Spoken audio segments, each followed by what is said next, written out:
I want to deal with one or two of the comments. Rhea says the Prof thinks Cameron should talk to Lavrov, but he doesn't tell us what he thinks Cameron should be saying to Lavrov.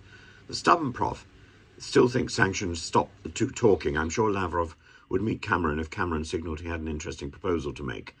Though, is he in any position to make one, or is he just a US poodle? Perhaps he'd be better meeting Zelensky and telling him that now is the time to negotiate seriously for a peace settlement before Ukraine loses more people. Well, I always appreciate Rhea's points.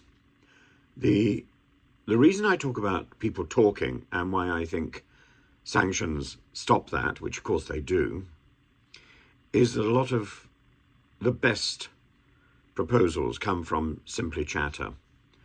And people who arrive with particular proposals to put on the table either have those proposals rejected or sabotaged by, killed by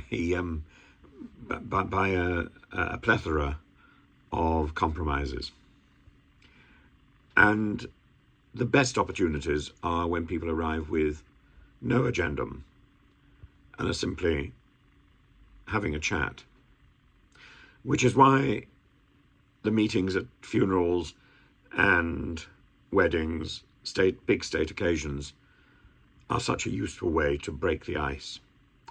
Which is why, of course, in a national concept, if you go back to the 19th century, the clubs of London were such a valuable lubrication, and why the Garrick is making such a mess of it today.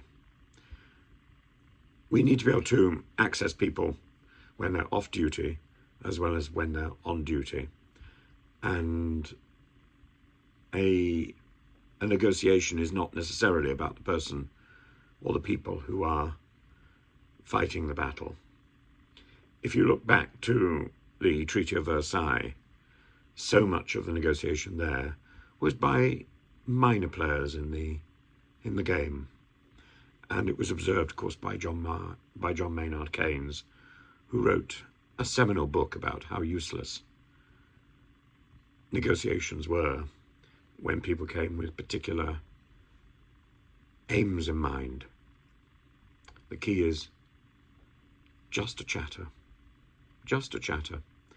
and that isn't something which is happening at the moment because people think that they're too important to chatter.